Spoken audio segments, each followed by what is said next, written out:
ঐতিহ্যবাহী শান্তিপুরে এসে পৌঁছালেন বিদেশি ট্রাভেল ব্লগার ও তথ্যচিত্র নির্মাতা স্টিভেন জয়েসি। আয়ারল্যান্ডের নাগরিক হলেও বর্তমানে তিনি অস্ট্রেলিয়ার বাসিন্দা।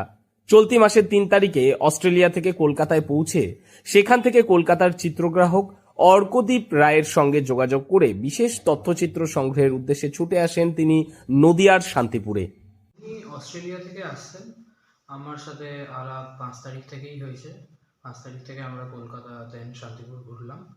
আমরা মেনলি শান্তিপুরের এখানে তাঁতের শাড়ির যে কাজগুলো হয়, দড়ির যে রং দেওয়ার কাজ হয় এবং বাকি যা ইত্যাদি ভাটা, ওইগুলোর ছবি তুলতে বা ঘুরতে এসেছি। আচ্ছা, আপনার বাড়ি কোথায়? আমার বাড়ি কলকাতায়। আচ্ছা, এটার সাথে কি আগেই আপনার পরিচয় ছিল না কলকাতাতে আসার পর পরিচয় হয়েছে? স্টিভেন বাবুর সাথে আমার এর আগেও পরিচয় ছিল থ্রু ইনস্টাগ্রাম অ্যান্ড ফেসবুক। তুমিও ফটোগ্রাফার? হ্যাঁ, আমিও ফটোগ্রাফি করি। স্টিভেন জয়েসি মূলত স্ট্রিট ফটোগ্রাফি ও ট্রাভেল ডকুমেন্টারির জন্য পরিচিত। তিনি বিশ্বের বিভিন্ন প্রান্তে ঘুরে স্থানীয় সংস্কৃতি, ঐতিহ্য ও সেই সমস্ত মানুষের জীবনযাত্রা ক্যামেরাবন্দি করেন এবং সেগুলি নিজের ইনস্টাগ্রাম পেজে প্রকাশ করেন।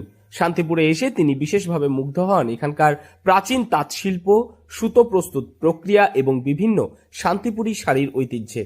শহরের বিভিন্ন তাঁতিপাড়া ঘুরে সারাদিন ধরে সুতো কাটা, তাঁত বুনন ও কাপড় তৈরির বিভিন্ন ধাপ তিনি নিবিড়ভাবে পর্যবেক্ষণ করেন। স্থানীয় কারিগরদের সঙ্গে কথা বলে জানার চেষ্টা করেন তাদের অভিজ্ঞতা ও এই শিল্পের বর্তমান পরিস্থিতি। তার বক্তব্য, শান্তিপুরের শাড়ি শিল্প শুধু ভারতের নয়, বিশ্বমানের ঐতিহ্য বহন করে, যা আরও বৃহত্তর আন্তর্জাতিক মঞ্চে তুলে ধরা প্রয়োজন। My name's Stephen and I currently live in Australia. When did you first become interested in traveling with world photography, and when did you embark this journey?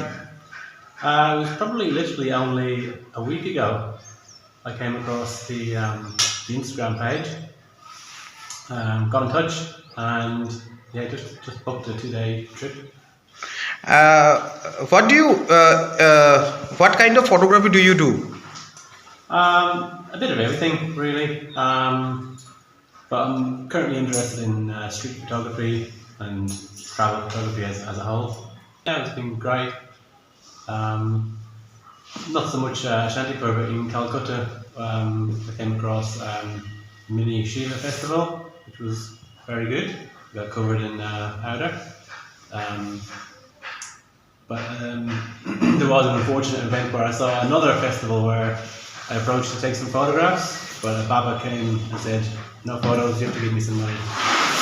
শুধু তাঁত শিল্প নয়, শান্তিপুরের বিভিন্ন মন্দির ও মসজিদের স্থাপত্যও তাকে আকৃষ্ট করেছে। প্রতিটি দর্শনীয় স্থানের সূক্ষ্ম কারুকাজ ও প্রাচীন স্থাপত্য শৈলী সম্পর্কে তিনি বিশেষ আগ্রহ প্রকাশ করেন। তার মতে, শান্তিপুর একটি জীবন্ত ঐতিহ্যের শহর, যেখানে ধর্মীয় সম্প্রীতি ও সাংস্কৃতিক বৈচিত্র্য একসঙ্গে বিকশিত হয়েছে। শান্তিপুর সফরের পর তিনি জাপান, অস্ট্রেলিয়া সহ বিভিন্ন দেশে ঘুরে বেরিয়ে সেই সব অঞ্চলের শিল্প ও সংস্কৃতি নিয়ে তথ্যচিত্র নির্মাণ করবেন বলে জানান। তার এই উদ্যোগে শান্তিপুরের ঐতিহ্য বিশ্ব দরবারে আরও বেশি পরিচিতি পাবে বলেই আশা স্থানীয়দের। নদিয়া থেকে মৈনাক দেবনাথের রিপোর্ট, লোকাল 18 বাংলা।